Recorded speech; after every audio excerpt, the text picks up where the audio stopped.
tonight is really, really special for me in that this is kind of a dream concert. In that, like, this is art that I believe as a curator to be very, very important and very, very special, and it's a dream to have it in Flagstaff.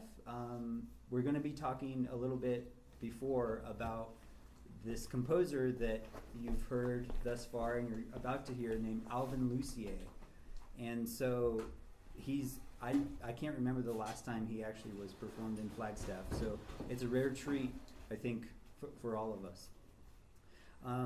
So I'm basically going to serve as a moderator. I have a few questions for Keith, and I wanted to take this opportunity to talk with Keith and with you, just to kind of frame this music. There's a lot of different angles that you can look at Lucier's music from, and hopefully this conversation will help kind of frame the experience you're about to have, and so you can get as much as possible out of it. So first of all, Keith Hendricks is a Austin, Texas transplant. He's been here for about 5-6 months now. Yeah, it's August. And he just finished his doctorate in percussion performance from the University of Texas, Austin, where he did his dissertation on the music of Alvin Lucier. And this piece that you see in front of us is maybe like the centerpiece of his dissertation and of this evening. So he's a percussionist right now with the Flagstaff Symphony Orchestra in their section. He just played the music of Ravel and Mussorgsky last night. But obviously as a percussionist, and obviously because of all of this, he's involved in this weird world of new music as well. So Keith, could you tell us maybe any blanks that I've left from your abridged biography, and also tell us a little bit about Alvin Lucier and why you chose to research him so intensely in your program? First and foremost, can we give him a round of applause? Yeah. Certainly, it boggles my mind that this type of thing does exist in Flagstaff, and that he is willing to put it out there and do it himself. If you can, please donate to his cause. It is amazing what he does. He did not ask me to do that. So my name's Keith Hendricks. Coming from Austin. Honestly, I think the thing that kind of drew me to Alvin Lucier is that he doesn't care about the normal conventions of composition, like timbre, rhythm, articulation, any of that stuff. It doesn't interest him as much. What he ended up doing was kind of just stripping away all of those things, and he kind of went backwards, and he's more concerned about the bare bones acoustics of music, or of a room or of an object. He's not, like I said, concerned with those typical compositional aspects that you think of. And that was in and of itself very interesting to me, because as a percussionist, it's like black dots on a white page, you play them, you go now. But when I first heard that piece, I'm sitting in a room over there. So that was the video that we had set up. And in that piece, he reads this very simple paragraph. He records it, and then it's played back into the room over and over and over again. It's recorded every time, and you record the recording. So he says it, records it, plays the recording into the room, records that, plays that recording in the room, records that. It's a copy of a copy of a copy, right? And what happens in that process is the words completely dissolve, and what you're left with is this amorphous kind of ethereal sound. And what that is a composite of is the actual room itself, like the actual frequencies that are most resonant in that room. So in other words, let's pick a frequency, like 150 hertz. It's extremely resonant in this room, and we did it in this room. By the end, you would have that pitch the most prominent in the end result. And to me, that was really beautiful, because he's taking the text, he's stripping it down, and he's really giving the room a voice. He's showing what the room sounds like, and it's different in every room, right? Any room you would do it in, different frequencies. all that kind of good stuff. Do you want to play the end of it? So You want to hear the first version or no? No, it's okay. So this is what like the end version of that piece would sound like. This is probably after like repetition 48 or 50 or something, but you'll hear that it's just that. And that's from his text. That's him reading the text. And you can hear like there's that bass level of what's coming through, and that's because that's what is most resonant in that room. Like there's even that even pitch almost in there. So this was like my first introduction to Lucier, and to me I was kind of blown away. I was like, you know, he's giving a voice to something that is inanimate, something that we don't really think about or take for granted a lot of times. So that was my first kind of introduction to him, and that's kind of what got me started down this path of wanting to perform his music more.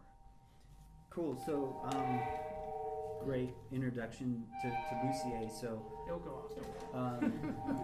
so I think this year Lucier is like 83 or 84. Yeah, but he's still with us though. And he's still Yeah. alive, living composer. He's a New Englander, and so I have three questions for Keith, and maybe this is a nice segue. So we do have this 83, 84-year-old artist who has been in the United States for a really long time, seen a lot happen in the United States, and so my first question to you is, why Lucier in 2017? Like, how does his work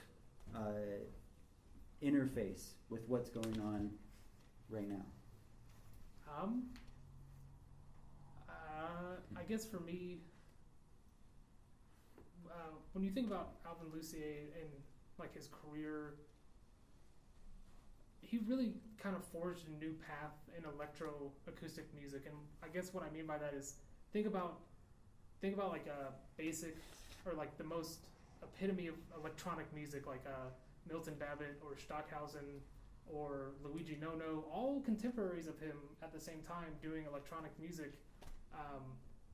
Somehow he was able to even strip that away and forge kind of a new path in electroacoustic music. To me, like his music is almost, it's electronic, but it's organic in a way. It has like tactile feeling to me, and that might just be me, but for me, he forged like a new path in specifically American electroacoustic music, and I think that's still really relevant, especially for him still being around. He has a couple of disciples that are still doing a lot of the same things, like circuit bending and a lot of the same things that he was doing.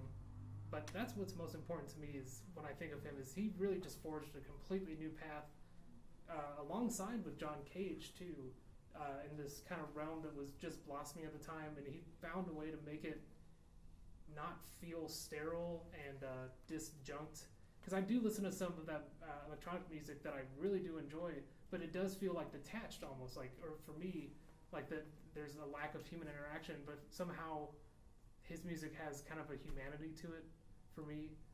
Like I said, that's just my own personal take on it. You might not feel that way, but that's it for me. So maybe what I'm taking away is that you're saying there's rooms in 2017. Yeah.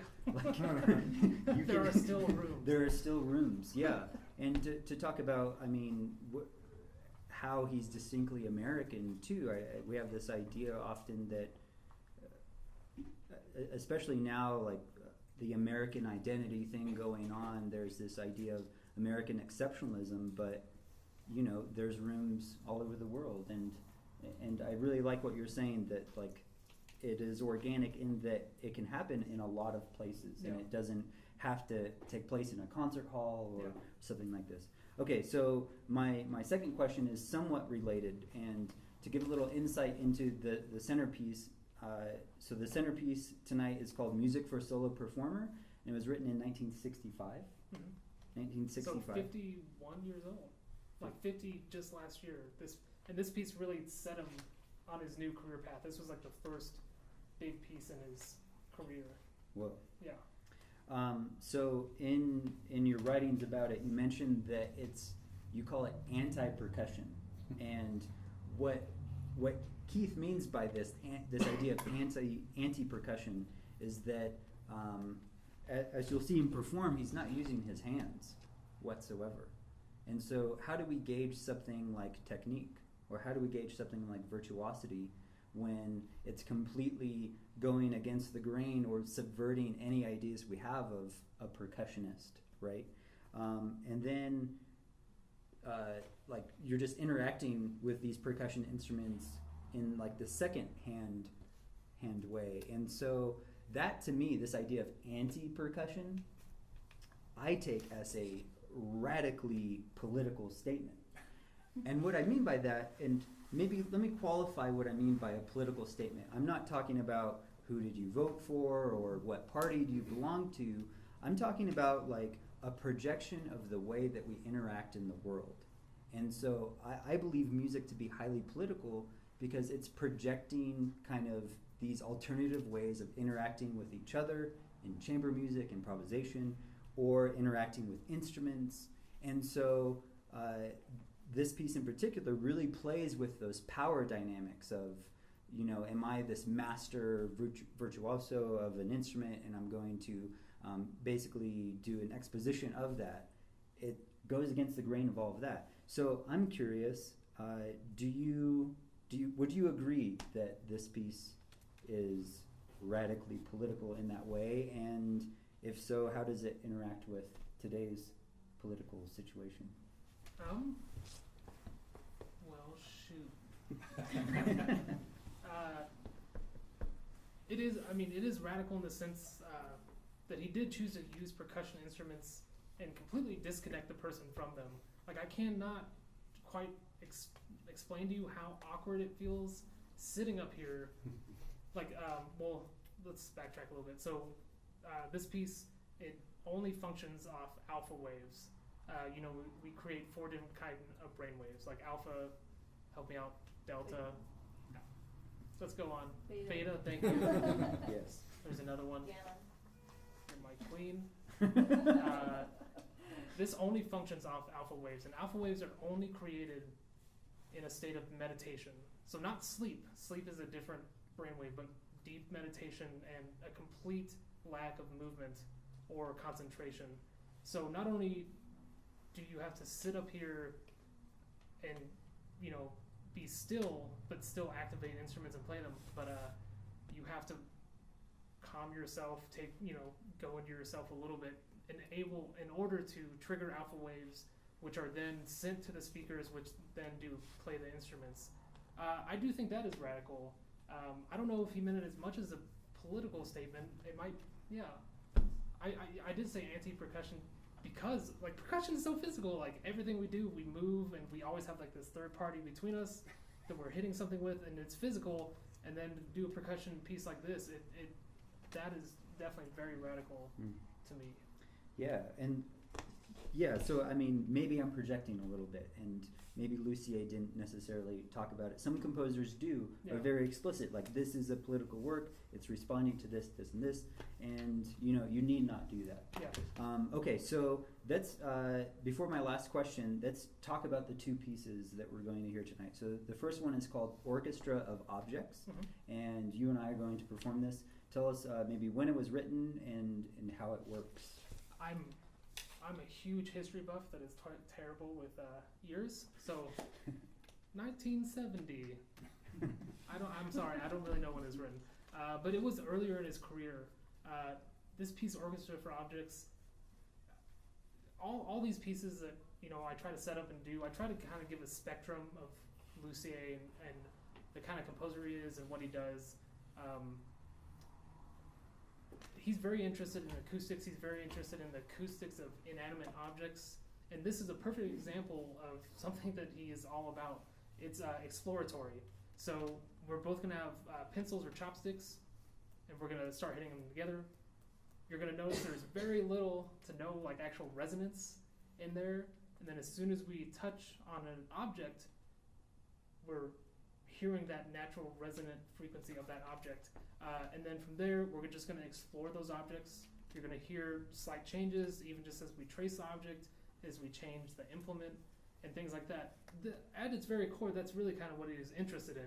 I mean, I guess in a way he's just a big kid, really. Like he's just. I mean, when you watch videos of him performing it, he probably did this one for like 45 minutes of him just going around on objects, and he could not be happier. And that's the piece we're going to be doing. We're going to be spread out, I guess, between you guys. And then and then this piece. Yeah, so like how it works and what this is all about. So this is I'm very cheap. This is a basic EEG machine, and an EEG machine just reads your brainwaves, right? Those 4 that I cannot remember. So what this is doing, like when you see him do it, he's all hooked up, right? He's all wired. He's got the electrodes on him, and he's strapped in. This, luckily, these days is Bluetooth. So this is an EEG machine. It's reading my brainwaves, and it's sending it to a processing unit. I'm using a Max MSP to process my brainwaves. Now it's only taking alpha waves, and I set a threshold for the instruments can only be triggered when it reaches a certain point of alpha. Because there's always a little bit of alpha, always going on. So this will be sending alpha waves to the computer. It will be coming through the amps and then triggering the various speakers around me. Cool. And my last question before we play is, what would you, as a person who's interacted with this music for a while now, and you know specifically what to listen for, what is something that maybe we can all listen for, like different things? Yeah. And then going further with this, is there if there could be like one thing that people take away? I mean, this is the beautiful thing about all art, is that we all interact with it differently, and we all project ourselves onto it, and we take something away from it. And so, we can't tell you what to feel, we can't tell you what to think, but just from someone who's interacted with this person and their art for a while, what to listen for, and also, is there something that you've taken away and maybe we can take away from this? He has a really good quote in some interview that he did about, I think he was actually talking about music on a long thin wire, but I think it does kind of apply to a lot of his music. Usually when he sets something in motion, like the wire or like the snare drums or anything, when he sets something in motion, he does not want to interfere with it. He wants it to be completely independent and sound naturally however it does. Same thing for this piece, but he said he compares it to like sitting by a stream or something like that. Like you would not sit by a stream and think, oh, I wish there was a rock somewhere upstream, because then there'd be all these ripples and it'd be so much, like you're completely content to just let the water and the stream do whatever it does naturally, and you don't feel like you need to interfere with it. That's the same way he kind of wants you to think about his music and listen to it, because like I said, he strips everything away, or in most of his compositions, strips things away to where it's just like the bare bones acoustic phenomenon that's going on. This piece is a little different, I know. As far as something to take away,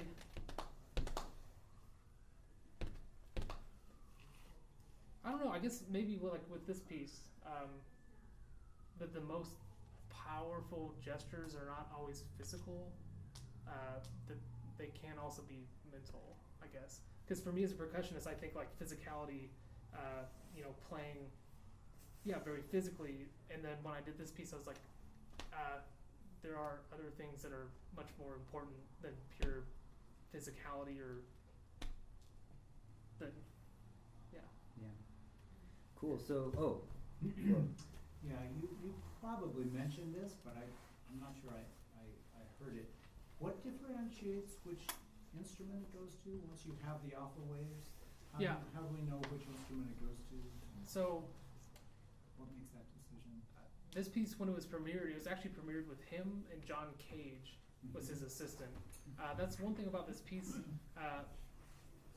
We're working on doing an algorithm that will send it to different instruments based on different influxes of the alpha wave. But for right now, we're doing it the same way that Alvin Lucier did, with the exception of the Bluetooth, did 50 years ago. I'm sending the signal, it'll be to Jenny, and then she will route it to the different instruments. But the volume is based on like the amount of alpha waves that come in. But it's the same way that Alvin did 50 years ago. Is Jenny deciding which instrument to send it to? Yeah, so this is like okay. don't So look the human, behind. that's a human Yeah, decision. yeah, Okay. that one is. I Like I didn't- said, we're working on with a good friend of mine, Paul Schutte, who's much better at Max than I am, at incorporating this algorithm. But we'll send it to different instruments based on the range of alpha that it's getting. I just couldn't get it going. He sent me a beta version of it, and it was really glitchy. And I was like, I don't want to do that for tonight. And so we decided to go with like the original version. So it's kind of like a duo in a way. So Cage was controlling that. Yeah, in the on like the original Premiere version. Yeah, he was the he was the guy who was routing all the sounds. He actually had to like encourage him to do this piece. He did not like he'd been working with the EEG machine, but Lucier did not want to do this piece at all. And he invited Cage and Wolf to do a concert with him. And they're like, great, but you have to do something too. And he's like, I don't have anything. They're like, you're doing the brainwave thing. He's like, I don't want to. And Cage is like, you're gonna do it. But yeah, that was an interesting fact too when I found that out, that it was actually him and Cage that first performed this piece. Yeah. Cool. All right. Well, unless there's any questions, Which we can do at the end too. yeah, we could do a talk back at the end if you have any burning questions. And even if we don't do a formal thing like that, please ask Keith questions. Ask me questions if you want to know more about the series or whatever. Yeah, thank you all for being here again, and I really hope that you enjoyed the next two pieces. Yeah.